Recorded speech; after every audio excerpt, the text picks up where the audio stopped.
Lines and Spaces, Episode 3. I'm Michaela. And I'm Jason.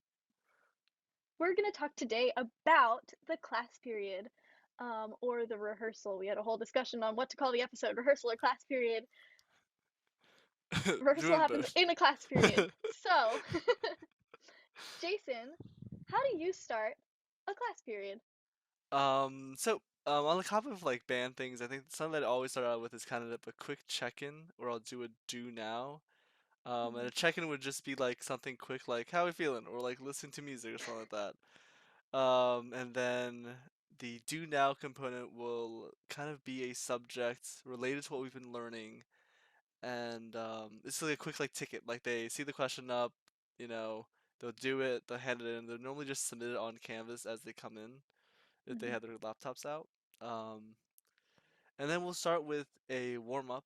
And that warm up for wins, I like to do a lot of stretching, like a lot of some movement Mhm. stuff while they're breathing, just to get their bodies warmed up, get their lungs moving, and they'll come back down and they'll sit in the right position that they should be sitting in.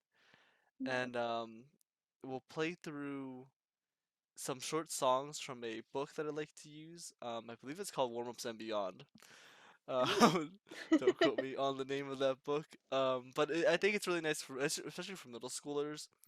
It covers kind of the for sixth graders. Some of my sixth graders can't play the full scale of notes, so it starts with first five note scales and then playing five note scales together, and then playing them in different rhythms, and then it kind of goes into dynamic warm ups with those same five notes. So it really hammers home key centers and accidentals. So they're always practicing the same couple of notes, but being played in different arrangements of either rhythms or Mhm. dynamic differences, and learning about how to play it with a crescendo, a decrescendo. And then one of my favorite parts of the warm up portion is there's a thing where it's like a call and response where I can choose a section to be the leader, or I can choose a single player to be the leader, and I'll Mhm. have them play, and the rest of the ensemble echo them playing, and then they'll end together. So kind of, I think that's been like a super nice warm up to kind of start getting students to get comfortable playing by themselves or playing as a section, and then having everybody echo that. So it's not like they're playing different parts; they're still playing the same thing. But I think that's a great stepping stone into the musical rep. So yeah, my warm up is really just kind of just playing stuff together and just playing things that are simple together but reinforce technique, like doing long tones or playing scales, or Mhm. even sometimes I'll throw in like a quick reading for them just to read through as a warm up, but nothing too difficult, or play through a chorale to kind of close out the warm up to kind of encapsulate everything that we worked on together. And that's all a lot to say that it's I just basically just appreciate to the way to activate them. like, Yeah. yeah, I mean, and it sounds like you're tying a lot of things into your warm up. Like you're considering what they need for the rehearsal ahead, right? And I noticed you mentioned talking about staying in and like recognizing different like key signatures, different tonalities that you might be in, just kind of peripherally getting it into their brain type hmm thing. Yeah. And Sounds like exactly what I'm if it looking takes a for. month for us to, or 3 months to play us into B flat for us to get used to it, that's perfectly fine. How about you, Michaela? What is your standard like start of the class Yeah. procedures? So as I've talked to you, just you and I before about, I'm still definitely trying to get into um, a procedure that consistently does what I want it to do.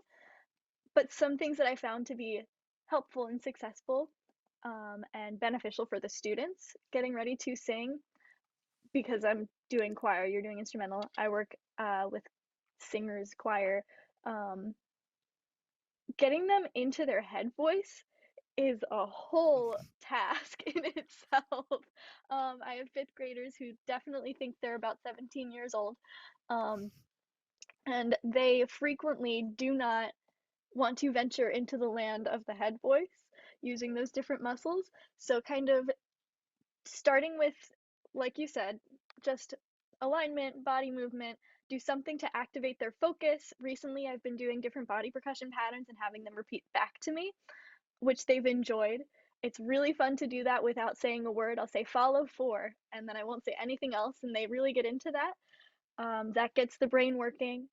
some sort of vocal exploration. Recently, I've been showing like tracing shapes in the air, having them like demonstrating like woo woo woo woo different shapes like that and giving a sound with it. They repeat and then I show them a shape without a sound and they have to come up with a sound to go with it. That usually gets them into their upper register a little more. As far as what I do after that, I do something to ease into singing and vowel placement and shapes. So I always like to start in the upper register and bring it down because starting lower and going higher is what frequently gets us into trouble. Trying to pull our chest voice up higher than it belongs. So starting in the head voice and bringing it down just eliminates that almost altogether. So they're singing in a more healthy way when I start higher and go down lower in that order. Um, and then there's one song that I would like to share with anybody listening that has been my saving grace in every teaching experience I have had thus far. It is called Proper Cup of Coffee. I Oh. learned it from some wonderful people at a theater company. Um, and it works like a charm. It's great for diction. It is wonderful for energizing young singers and adult singers too. It is a tongue twister, and the fun thing that I like to do with that is I change the tempo. It gets faster every time. Um, yeah, and one more thing that I just remembered that's really important to talk about with young singers in warm ups and in class in general is the different voices they have. They have a whisper voice, they have their speaking voice, they have their singing voice, and within the singing voice, they have their upper range and their lower range. So to differentiate between all of those because they're using different muscles is really important and really helpful for them to understand. I am done. I'm off the soapbox. No, I think it's super important. I actually know that warm up song. All I want is because I used it in high school. All It's I so want is a proper good. cup of coffee, made in a proper cup of Yes. coffee pot. It was a favorite. It was one of Candy my off my favorites. duck. Yeah, Yeah. it was one of my favorites to just sing because it was just so, like you said, very energizing, very fast paced. Diction Yeah. is very clear in it because you're saying very consonant vowels. Right. Yeah, definitely. And we talk a little bit about like voiced consonants and unvoiced consonants. So like that kind of thing. Um and that's another important part of warming up Yeah, is I think warming up kind of relating with back it to the band world, like Michaela mentioned, I do a lot more instrumental teaching. Is also the idea. So long tunes help us um, maintain pitch, worked with our air a little bit. Doing slurs helps us maneuver our air from fast to slow, and then also mm, articulation exercises, doing accents versus staccato versus tenuto, and so on. Kind of also just ingrains different skills and different ways of playing within the students. And something that I think we both relate to is taking the rep that we're using to emphasize what warm ups we decide to use to help get into it. hmm I think that's always the thing. I think it's called front loading. We front load a lot of the stuff early on so that when students yeah. get to the rep, they're like, hopefully, the goal is that they're like, oh, I've done this before, and then it gets, done. But I think both of us can Yeah. attest, more so than not, we always have to remind them, like, hey, this is the same exact thing we just did here, which is Remember no that thing fault. that we just talked about for 10 minutes? Which is no fault to the students. I mean, they're young. And I think it also to mention Michaela and I both teach kind of middle school and like I teach fourth and fifth elementary, and I think Michaela, do you teach also that around that range? Yeah, I teach third, fourth, and fifth grade, and I Yeah. swear these fifth graders think they're 17. I love them, and if ever one of my students were to hear this podcast, I love you dearly, but you're not 17. And and again, warm ups will always work differently for different groups, and I think something that we can talk about a little bit is kind of discovering that. And like we talked a little bit, these warm ups for us work very well for our groups, and I think those of us listening who are educators using different warm ups, kind of play around with it and see what your group kind of falls into. My kids love doing the follow leader thing. They love playing by themselves and they love leading things by themselves, because of the warm ups, which is awesome. Um, but kind of now, we talked a lot about warm ups and we talk about how we set up the classroom, how we kind of enter the Oh, classroom. and by the way, if anybody listening has favorite warm-ups that they would like to share, please comment and whatever you are listening to, whether that's on YouTube or on Spotify or one of the other many podcast apps, please leave a comment so we can share in the wealth of good warm-ups, whether those are um, orchestra, band, vocal, whatever they are. Yeah, I can also include some links to some that we have used in this episode down below. I don't know. The editing will happen. That will happen. We'll figure it out. But so kind of talking about warm-ups. Warm-ups always lead us into the meat of the rehearsal chunk, which is Right. normally the going over rep whatever we're Hmm. playing. And I'll talk about a little bit about that. Like I said, a lot of my warm-ups front load into the Oh, songs that that's we're nice. doing. Right now, I'm still kind of learning how to best transition them a little bit because first year teacher learning about transitions and how to best pivot into those type of things. But rehearsing, I always start with kind of because my goal for my group first year is kind of getting them back to where they were, getting their skills back up, is doing some exercises out of a lesson book or method book. Like it's Mhm. like lesson books like Essential Elements or Jump Right In or Measures of Success for the band repertoire land. We just happen to use Essential Elements and we kind of use that book to just kind of practice things in context to music, like different skills. If we're learning about slurs, if we're learning about playing dotted quarter notes or dotted half notes, or playing anacrusis or pickups, those Mhm. that's the next section. So after warm ups, we touch on to key technique Some things. sort of like a concept and technique. Yeah, and then Yeah. that concept and technique leads into the rep that we're doing, and of course that's the goal. The Yeah. goal is to have that kind of always sink in. But right Right. now, And my that's rep. kind of like the three-step cycle that I think we talked about in a previous season, or at least we were made aware of in a class at one point in time, of like preparing, um, like actually giving the information, teaching it, absorbing it, and then applying it in that third Mhm. part. Yeah, and it's a lot just repetition of that, and then the last bit is touching on repertoire. And for me, choosing, kind of deciding what to work on. So regardless of the song, it's kind of always make sure that the song is within level. I like having a couple of songs that are one that is definitely like super approachable. They can read it and play it just so they get them Mhm. excited, like, oh, we're making music together. And then a couple of two songs I normally choose that kind of are a bit tougher, but in different ways. One might be tougher in dynamic articulations, one might be tougher in rhythm or Mhm. speed, tempo type of thing. Choosing a couple of those, and then choosing one song that I call a push song that kind of Mhm. is just maybe a hair too difficult for them because that's the song that we're gonna really kind of cut up, like break down and kind of talk about a little bit. And of course, those songs are things that I pick, and also students give input on what they would like to do. Yeah. But before I keep talking, Michaela, is there anything kind of what I talked about so far, kind of leading into the meat of rehearsal? So we did warm up and talking Mhm. about the intro of rehearsal that you have. Yeah. So in full disclosure and honesty, um, I'm still figuring it out. So what I've found to work so far is I try to do a warm up that's going to prepare us for whatever concept we're working on. Again, in full disclosure, sometimes I get a little too stuck on that, but when it all clicks together well, we do usually in chorus we do like solfege work, rhythm work, um, and we're slowly but surely starting to get into notation in fifth grade choir, like pitch notation. I mean, we've done rhythm notation.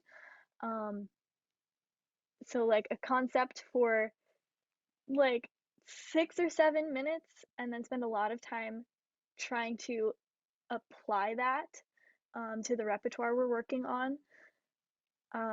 Some of the concepts are just like the building blocks of music, like rhythm, pitch, form, getting into expressive elements, dynamics, tempo, articulation, so that we can apply it into the repertoire we're working on. Right now, as we're beginning this next semester, we're starting new pieces. So right now we're focused on learning accurate pitch and rhythm. Um, Soon after, we'll be able to apply more of the expressive elements and talk about how those all fit in and like how they impact the meaning of a song and of a piece. So that's usually what I do right next after warm ups. And there was something else I was going to say, Jason, and I cannot remember what it was. You mentioned using essential elements. In my experience in choir as a student, as a chorister, I believe it could be called, as somebody in the group of singers, and from the other side of somebody who's directing the group, um, I lost my train of thought completely, but it's fine. Um, we have not used a lot of textbooks or like regular like books with units in them for class or rehearsals, which is an interesting thing. I feel like it's more common for a lot of instrumental programs uh, to have some sort of like a method book that they're following. In my experience so far as a vocal teacher and a vocalist, that's not as common. So it's been interesting trying to figure out. I put a lot of time into looking at other curriculums and how other people have found success in working through notation and different concepts and concepts outside of notation and how they introduce them in order. That's something that maybe in the future there will be more resources out there, or maybe I will just find the many resources that are already out there. Um, but yeah, Yeah, basically, same thing, just with vocals is what Jason's doing and without the method books. yeah, I think it's really interesting thinking about like how vocal students and versus instrumental students, how kind of even when you're going through those lessons and stuff, how it's different but similar. I think lesson books to me are synonymous with like instrumental teaching. Like throughout like elementary Yeah, school, middle school, you get lesson books. They help you individually grow on your right. instrument. Whereas I don't I think would when I love was to in find one of choir, those for vocal. yeah, I'd love whereas to like find if I one. remember in choir, our rep was essentially our lesson book. You Right, know, whatever the exactly. music we were learning was also the skill we were applying. And like, Exactly. And that makes, I guess that makes rep choices um I guess they play a different role for yeah, a vocal setting yeah, than for instrumental. I think a lot of times, as you get the upper level of like band or instrument world stuff, it your lesson book or your method book kind of also becomes your warm up book. And then that's something we'll put together warm up packets, or there are what we call I'm blanking on the name, but there are ensemble warm ups that you play together that's in a, that comes in books, different publishers, different Hmm. types, but they all kind of cover the same things. For my group, I kind of separated them out because I'm trying to wean them into just having one thing like that. But because of where the pandemic was, we had so much. They kind of talking about like how we decide, what to do with our groups is looking at my students. They had skills, but they couldn't read music or understand how music was applied to. And Hmm. so a lot of that beginning was getting this book out to them because I think the method book has information. It presents new notes, it presents talking through things, and it has actual text so that they can always mark and Hmm. annotate those books as they need to, which I thought was super important, which is Right. why I currently have them separated out as warm up book, method book, when in reality sometimes people have just have them just has one thing. Yeah. Um, I and know. I'm like looking off to the side. Sorry, I'm looking for a resource to share. So. it's all good. But yeah, so kind of the talking about like the chunk of rehearsal and going into repertoires, Hmm. deciding about like how you decide when to move on. And so I think that's one of the hardest things is like, but also that's also the hardest thing. Also, what basically runs your rehearsal. You may To read choose, the room. yeah, you may choose like I think for in my experience, you can choose a couple of things to touch on for like one or two pieces, or even three if you're ambitious enough. I think I normally get through two pieces or like a little bit of each Yeah. one, and every now and Chunking. then, yeah, and then kind of reading the room, seeing where students are at, um, to decide what comes next. And Hmm. I always focus on the key elements when we're learning repertoire. I think is getting to understand the style of the piece right away, like listening to the Hmm. piece, and then breaking down like, oh, what does this word mean? Like let's say the beginning of the song says adagio or Hmm. moderato or like with speed or something what the Hmm. adjective is to describe the music. We always Yeah. discuss that first, and then we take a listen to it, and then I have my students describe to me what they hear, what styles to inflect, and then so that they know what that's like. So when I'm like, hey, how should we play the beginning? They can respond back to me, and then the beginning will normally with that idea. So kind of all I always think about style Hmm. first, getting to understand the concept of the overall picture, and then when we start breaking it down, the next step for me is always rhythm first and then Hmm. pitch. I always felt like Definitely. for instrumentalists, I think also for vocalists is rhythms. If you teach rhythms wrong, it's hard to forget a rhythm that you had down. Yeah. Yeah, whereas if you're making mistakes with pitch, but getting the right rhythm, pitches for instrumentalists at least, if you sing it through a couple times so you know what the melody sounds like and you got the right technique and fingerings down, normally the pitches will come out. Of course, there are Yeah. exceptions with that with brass players and like air and whatnot. But hearing the pitches, Brass players, am I yeah. right? But yeah, I always think rhythm over pitch, I think, is the most Yeah. important thing, and then after pitch, the goal is also have articulation is there as well. Mhm. But those type of topics always lead where I rehearse to, or what happens in the next rehearsal when we're touching on the same pieces. Mhm. Oh, did they understand the concept of the overall piece? Like, what is the mood? Mhm. And then, oh, there's a tricky rhythm here. Can they get it? Have they been able to successfully reproduce that over and over again? And if they Mhm. haven't, I'll rethink of how I approach that rhythm. And Yeah. then we'll talk about pitch and we'll talk about melody. Or if it's a major pitch error thing, it's like a new note that they never tried. I'll do that Right. early on. But if we're just looking through a song that's like we're just reading it through, those are some things that I make apparent right away. Like, oh, watch out for rhythm in measure 32 or something like that. So that's kind of my thought process during like the meat of rehearsal of how I get things going, Yeah. whether it's a new song or an older piece, and then where I plan ahead moving forwards for that performance of the piece. Yeah. I think I have a lot of similar approaches in working on rep. Something that was recently, a piece of advice recently given to me was 80/20. 80% of the time that I have students in my room should be doing a thing. Like they are doing something other than listening to me talk at them like you're doing right now. um, Gotta love a podcast. Um, and 20% of the time that I have them should be working on a concept or just giving them the things they need, the tools that they need to apply to that 80% of doing something. Um, I definitely like to focus on rhythm first. If there's anything that I have learned thus far as an educator and as a musician, it is rhythm is really important. It is the heartbeat of music. It's the thing that keeps everything together. If you don't have that beat like steady, if you don't have the rhythm down, it will all fall apart. Yeah. Um, so I spend a lot of time doing rhythm at the beginning and pitch. I guess something that I try to listen for in a choir setting as far as pitch goes is where the singers that I get to work with are placing the notes. So if they're like pushing and if they're like in the center of the pitch, if they're like reaching, if they're dropping in on it, which is what I usually try to tell them to do, like don't reach up for it, like go over the note to like get into it instead of like punching it. Um, a lot of that kind of thing to make sure that the singing they're doing is healthy and in a sustainable register. I'm looking down because I wrote down a couple more things. Diction is really important because in a choir, you sing a lot of words for the most part. And it's important that they're understood, especially with younger singers. That's not as familiar because, well, they just haven't been in choir as long as a high schooler has had the time to. Um, so focusing on diction and like especially crisp cut-offs using consonants is really nice to have like okay this word ends with like a t, a t that's unvoiced. Make sure that we all end on t on this beat and we practice that a few times.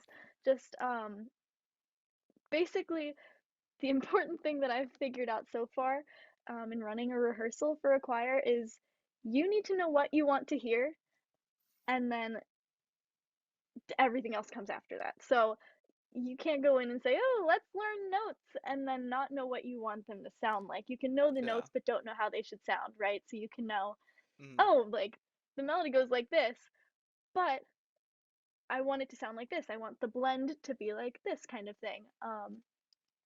So that's kind of like what I focus on when I'm working on rep. Uh, and more logistically speaking, when we're doing any sort of harmony, which we're starting to do a little more of in fifth grade choir, uh, teaching everybody first, so teaching everybody whatever the harmony is how I like to start. So far, I can't say that I'm gonna love that method forever, but right now, that's what I like to do. Hugely because classroom management wise, it keeps them all busy. And also, it's just good for them to know what else is going on. Um, and before having any students sing harmony at the same time, they sing something and I sing the different thing so that it's all of them versus me. Mm. That's really important and helpful with confidence building, and it eases them in a little bit more into singing different things. Hearing one thing and singing another is something that I'm focusing a lot on right now in repertoire, and that kind of thing. But No, we could do a whole nother episode yeah, on I that. think so that you mentioned something that I thought was something that I forgot to mention. I think, but I think it's crucial is knowing what you're listening for. I think like Yeah. if you go into a rehearsal, well, at least I've done it. Why I'm bringing it up is I've done it I've before, done it so many where times. I've I've walked come into into a a rehearsal rehearsal. with no idea what I wanted to hear. Yeah, where I'm like, oh, we'll work on measure here and Yeah, here. Cool. And I we'll have them do play it, that. and then I try to do too much within that mode because like they're playing from Yeah. measure 1 to measure 16, and I'm Hmm. like, oh, there's a lot here, and I didn't plan ahead of what I exactly wanted to get out Right. of here. Exactly. Whereas, Like so you like got to know your goals. yeah, so like picking your battles of like if they're like struggling with, let's say your whole goal is just rhythm, then you have like something that you can assess, right? If you're just Hmm. focusing on rhythm, then after that class, after you're done that rehearsal, you can assess like, oh, did they get the rhythm? And you can say yes or no, Right, or like a exactly. maybe leading towards yes or no. And that goes like right back around into like planning and Hmm. yeah, like objective setting. Like the objectives aren't just for your administrators to look at and be like, "Oh, good, they set goals." Those Oh. are things for you Well, it depends to on know and what. like figure. Well, yeah, well, those are things that like you want to know how you're going to assess them in the moment. Like Jason Mhm, mentioned, like, are you listening for something? Um, are they gonna like, is it a formal assessment? Are you gonna have them like write something down? Or are you gonna have them like do something and you have a rubric for it that you are going to give them a grade for? Is it informal? They grade themselves? Like, are you mhm. just listening like, okay, they got it, or ooh, they didn't get it?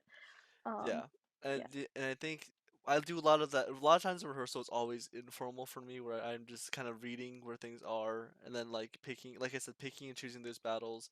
If they got the rhythm down and but they played like a couple of notes wrong, I'm not Hmm. gonna harp them on those notes because once the rhythm Yeah. is secure, we'll work on the You got notes your goal. afterwards. Yeah. Yeah, so it's like coming, like recognizing where your goals are, so that you can come out of rehearsal and not just focusing on, oh my God, they played that terribly, because you didn't know what you were exactly listening for. Right. Um, so And which I I think this kind of like, oh, go ahead. no no no you can go. I was just going to say this beautifully gets us into our final point for the episode, which is what's the most important thing going on at your rehearsal. So, as we're talking about what we're listening for and the necessity of having something in mind, like knowing what you're listening for overall, usually. Yeah. Um, Jason, what would you say uh, is the most important part of a rehearsal? Just in terms of like just like at the actual lesson part of, I think the most important part of a rehearsal for me with the kids that I am currently working with and the different grade levels. I guess it depends differently on grade.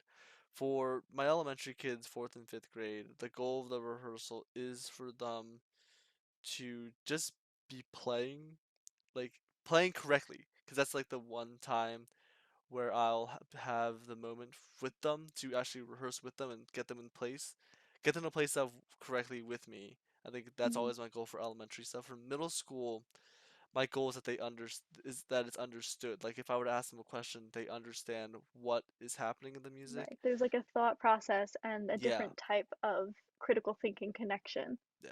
I think that's always my goal is the critical thinking aspect of like, is what I'm presenting to them, accurate? Is it repeatable? Is it something that they can understand? Because if they can understand it, the goal is that with enough repetition, they can break it down themselves later on, which is the goal of any rehearsal, is for them to remember, digest, and put into application without me having to tell them all the time. Yeah.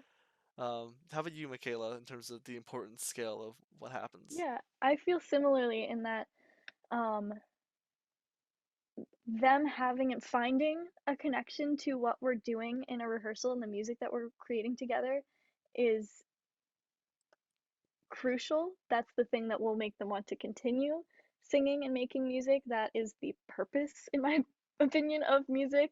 It is there for our connection to it and to the people around us. So that's one really important thing is the connection piece and them making that connection piece with uh, whatever level of help they need from me as their teacher to do that. And the other most important thing is doing the thing, is making the music. Because I know I can get so caught up in, oh, I think they need to know this and trying to like teach like a concept instead of like allow them to more organically put music into like put whatever we're learning or whatever I'm hoping that they're going to walk away with into what we're doing, and that's a much more meaningful way of learning and doing. I totally agree with that. Kind of that the last piece that I'll kind of touch on with the importance thing. I think both of us can agree that at the end of the day, what is most important to kind of get across to your students is that they're enjoying the music that they're making, Yeah. that they're making music together and just having fun and just, being with whether that's with the group by themselves. The goal is to have them apply the things that they learn in class to the creative outlet that they decide to choose. I think is always my motto is you might not like, the ensemble that you're in, but a lot of times students come into that they can learn, take what they learn and make the music that they want to make based on the things that you've taught them. And the more that we Mm. can let them explore and have them practice those skills in a space where we can give assessment or like give feedback on, I think the more hopefully thankful that they'll be of how their music was related because of the forethought into that. Um, but I think that's actually gonna do it for us in terms of just Yeah. talking about what happens and how we plan a rehearsal or how we teach a class and what kind of goes behind the scenes of our personal thinking. And I would love to hear some things about from our comments, our viewers and stuff about how they perceive it, whether that's from the student perspective, Me too. yeah, or from the teacher perspective, because it's so growing as kids go through Mhm. different grades. They're always a little bit different. I think no class is like another. You can Right. And um as our own experience is changing as educators, as I'm sure it will continue to do radically as we journey on in music education, like our preferences might even shift and change. But mhm. this is where we're at now. Yeah. So, well, thank you for tuning in to episode 3 of Lines and Spaces. Michaela, any closing thoughts for us before we wrapped it up? Keep making music. Yeah, keep making music. Stay safe. We will see you next time. Bye bye. Thank you.